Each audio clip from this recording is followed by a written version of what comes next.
Vlogging. Good evening, we have a special guest Hello, from the Philippines. Tama lang sa kanya yung style na yun. Hello and welcome to a new video here at Fitment Engineering. We are here with Nakai-san's RWB. And I have brought it to Fuji. First thing you need to know before this video starts or goes on is that this car is actually not mine. Okay? I think I need to announce that. The owner of this car is not me, but I am taking care of the car for the owner. The owner is actually Ronald Ventura. Ronald Ventura, or RV, as known in the Philippines and worldwide, is actually a very famous contemporary painter, Filipino painter. And he is almost in the status of the national painter in the Philippines. He has asked and tasked me to buy this car for him. The initial plan was I was gonna buy this car, but since I wanted a fresh platform here in Japan, I want a stock 997, and I want to do my own RWB in the HQ myself with Nakai-san, I went with the white 997 that you guys see in this video. So that white one is indeed mine. This RWB, this silver 997 Cabriolet, the same cars I had, but RWB is not mine. So I didn't want to turn down Nakai's offer. So I went ahead and, asked a few people, hey, this car is for sale. Do you want it? And RV said, hey, it's Nakai-san's personal car. I want it, but can you buy it for me? Can you handle it for me? Can you take it from the HQ for me? Can you modify it for me? And basically, can you take care of it for me while I'm not in Japan? So yes, I am going to be taking care of this car, but I do not own this car. Just to clarify, okay? Before I start, showing it off in the channel more, I want you guys to know that this is RV's car. So congratulations, boss RV, Ronald Ventura, on your 997 Cabriolet RWB. So my task was to shake down the car after the purchase. I drove it to Fuji, I drove it to Tokyo, I drove it to Shibuya, I drove it to Daikoku and Omi Hotaru, and I find what's wrong with the car. So there's a few things. The tires, we need the new tires, we need maintenance on it, change the oil. I already put the lift kit on it, as you saw in the previous video, and we need to deodorize it because Nakai-san loves to smoke, so the interior smells like, it reeks of cigarettes. So now we need to do that. This car is getting a different color, by the way. It's getting a Gulf blue color. But before the Gulf blue color comes in, I'm just gonna put some stickers on it to market our business, Fitment Engineering. Thank you, boss RV, for letting me do this for the car. And it suits the car because the motif of the car is silver and black. So the decals are in black. See? Black, black, black, black, black. So we're just going to put our decals as, because I already worked on it, like a seal of approval. So join me as I brand the car with our stickers, and then let's drive it around later.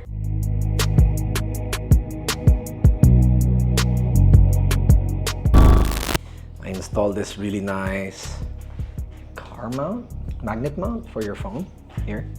It's from Philips. Look at that. It's so sleek. I like the design. You actually put your phone on it.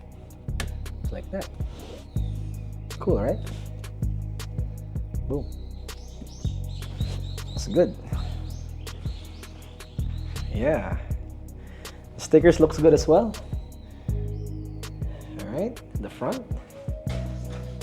Boom, baby, right in the canards. Just put some creature comforts on it. And then this car will be displayed in Fuel Fest, by the way. We're gonna get some new wheels for it. Look at that. Boom. FitmentEngineering.com, thank you.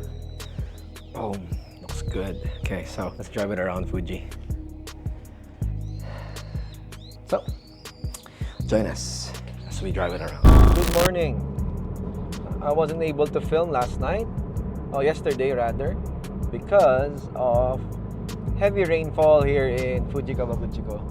So, instead of filming, we're just gonna go to Atsugi and maybe film there for the RWB. Let's see people's reaction. I did buy something in Amazon that actually is interesting to shoot. I bought a suction mount with suspensions for the Osmo. So we're gonna use this later on. Let's see. For now, off to Atsugi. So it's been raining here because the clouds are really low.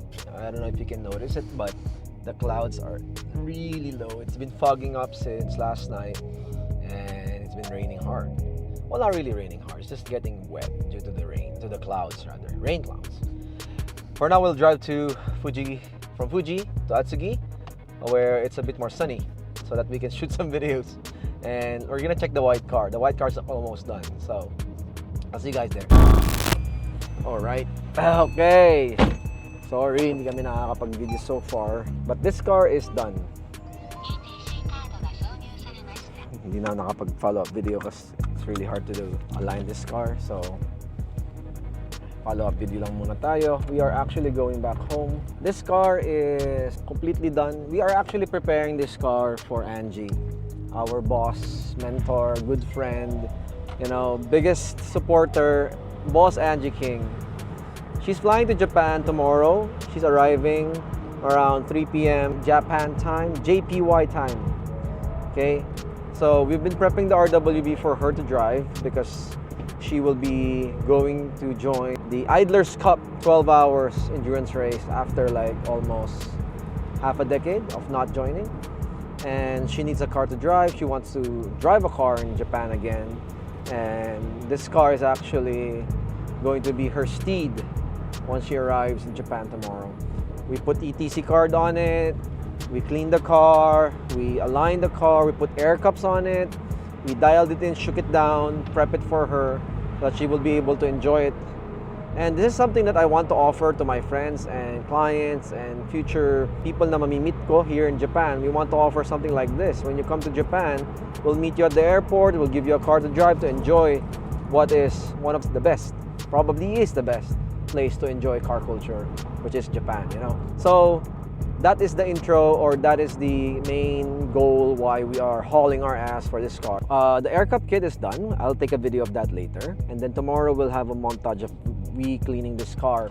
On the earlier part of the videos naman, you guys saw that we were actually fitting the air cup, converting the silver coilover to the air cup, and we actually also installed the management system. And this car took a while to align because we don't have an alignment shop here. And alignment shops in Japan are very expensive. Take that into account. So we had to manually floor align it, string align it, body align it, every alignment that we're supposed to do. And we were able to dial it down thanks to Nakai for teaching us how to align RWBs. Now, let's go home and show you the air cup lift kit later. We'll show you how high the front lifts versus the rear. Or maybe I could show that tomorrow. I could just enjoy the drive for now and show you this POV shot. Hopefully this mount is more stable than the previous one that I did. It has a suspension on the mount itself so it doesn't, you know, bob and weave that much. So, yeah, let's enjoy this drive muna. See you in a bit. Natin kung mapapalago natin dito sa Japan. Ayun na, imagine mo, gumagawa lang tayo ng auto dati, Joe, sa Lipa. Sa Japan na tayo. Alam mo yung pakiramdam na pagtatrabaho ka, hindi mo naiisip na sa ibang bansa ka. Pag nagpapahinga ka na, oo, sa Japan nga pala, na. Yun naman ang goal ko eh. Sabi ko naman kay Jun, pag nakaisa tayo, madami tayong gagawin sa Japan. Deploy. Kasi ang maano naman eh, ang deal namin sa kailangan natin supportahan siya. Saka kung lalakas tayo dito, Joe, kung mas malakas pa ang kikitain natin dito sa Japan kaysa sa Pilipinas, walang sense na i-stay tayo dun eh. Dahan-dahan tayo na tinabi ko sa'yo dati, dahan-dahan tayo mawawala sa Pilipinas. Okay, it's the day we turn over the car to Angie. We're gonna wash the car na lang. I need to put the struts, bonnet struts, para hindi mauntog si Boss Angie sa Anyway, siya sa sunny day. Sana hindi na umulan. So ngayon, sana the week coming from now, sunny na lang. Okay lang mainit, wag lang sobrang ulan. So difficult. We're gonna leave this car muna here. Hopefully it's gonna be all clean when we're done. And then we'll bring it to Angie. La la la. I'm gonna get my money right. Truck. Nililinis ba siya o may hinihigo? May hinihigo pa ata siya eh. Oo. Poso Negro. Diyan kasi bagsak ng tubig. There it is. Mount Fuji. We picked up the boss, drove, ate a bit, and we're on the way to Lake Yamanakapa na sa hotel niya. And let's take roller shots of the RWB.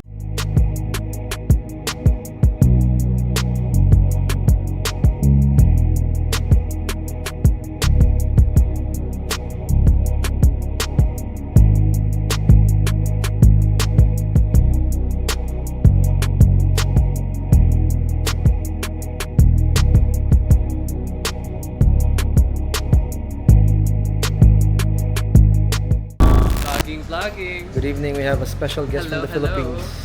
So I've been busy because we're stressed the hell out. So well, I don't even stress the hell out. You're good. I'm just helping unstress you. I don't know what was the last video, pero I said we needed to order new tires because the car was I didn't say that in the video. On the last time we test drive the car was bucking. The front wheels were taller on the rear, thus giving us all-wheel drive problems. To solve the problem, we have to buy tires with the right ratio, but the tires we bought is too much na. And ito na yung kinalabasan. We needed 265/30 on the rear. Thanks Sam nga pala for working on the car. And this is the problem. So we know the limit. The limit of the 12J is 275/30. 265/30 is just no go. So it's either this, we keep the old tires and we destroy our differential, or we remove the all-wheel drive system on the car and fix the problem, which is what we did. But not we did, they did. They're the drive shops out. Thanks Joe and thanks Sam. This is the diff. This is the drive shaft. So the car is no longer all-wheel drive. It's one-wheel drive. It's one-wheel drive actually. One rear-wheel drive. So this will eliminate our problems. I did buy the tires now, so that actually costed me money, but that's fine. Lesson learned. All-wheel drive, never again for the Porsche probably. Another car. And this is the result on the front. Medyo delikado na rin eh. You can actually see the inner barrel or the barrel itself inside.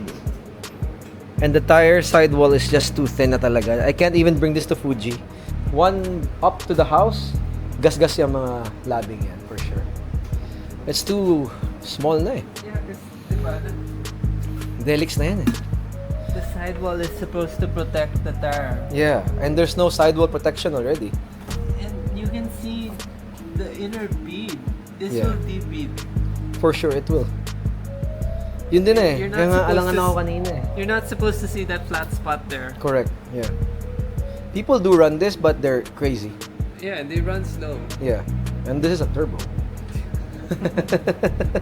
So, no bueno. No bueno talaga. So yeah, we just deleted the car's all-wheel drive system without even thinking twice kasi wala, that's the solution eh.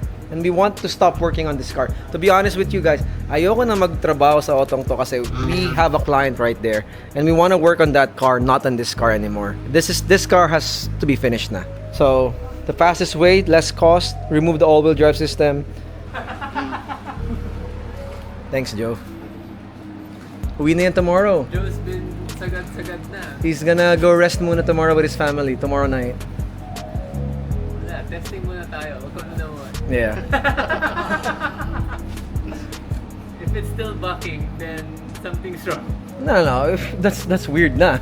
If it's bucking on rear-wheel drive lang, di ba? So yeah, then there's something else that's wrong. Anyway, let's try to test drive it later. It's more bias on one side. Yeah, if you hold one, it will stop. But you'll have power naman. Okay, thank you. That was a hard start. Okay, so the car's fine. I'm taking over Kyle's vlog. And removal of solve the issue. There's no bucking. And we're just test driving the car now. Well, I didn't know a lot of those stuff. Hindi ko nasama sa video actually. The reason why we didn't tell you that video is because we don't know how to solve the problem yet. But now, we have resolved the problem. Applicable din sa akin yung sinasabi ko lagi sa mga clients. It's not a car build if it has no problems. You will have problems with your car. Indefinite. It's like a inevitable problem sa kotse. You will have problems in the car, especially if you don't know the platform.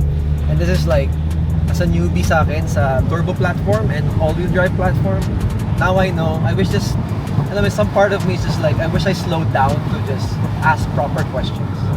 We were asking questions of Boss Angie already. Yeah, But but if we you just never slow asked down- me about the... The drive shaft, right? Yeah. If we just slow down a bit and not rush, I could have avoided financial costs. But at least there's no damages to the car. And I learned a lesson, and that's more important. At least it's my car, not a client car. And you haven't lost money because you still own the tires. Yes, and we can sell it. Yes, no damage, brand new, never rolled. Never stretched out. Parang your damping here is harder than mine. Really? It feels it. Oh, really? I mean, I set it to be not so soft. Yeah. And, oh wait, now, we just changed it. We put back the tires. The pressure in the tires like 50. Oh, okay. And this tires is Possibly. temporary. It feels like the sidewall's rock solid. Possible. Yeah, we're here. And then let them have rest now. Oh, it's so nice to have my suspension. Thanks, boss. Let's go home. Okay, we're off. This car has not been lucky, pero we're giving it one more chance.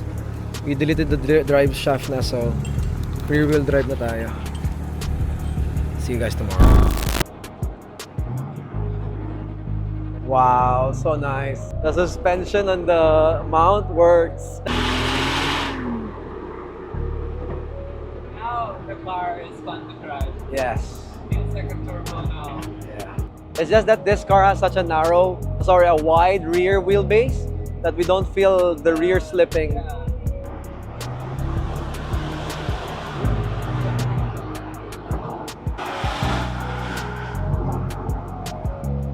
You know, we used to do that when we were younger. Really? Blind? Turn off the headlights? and overtake on the corner because we know if there's no one coming, Yeah.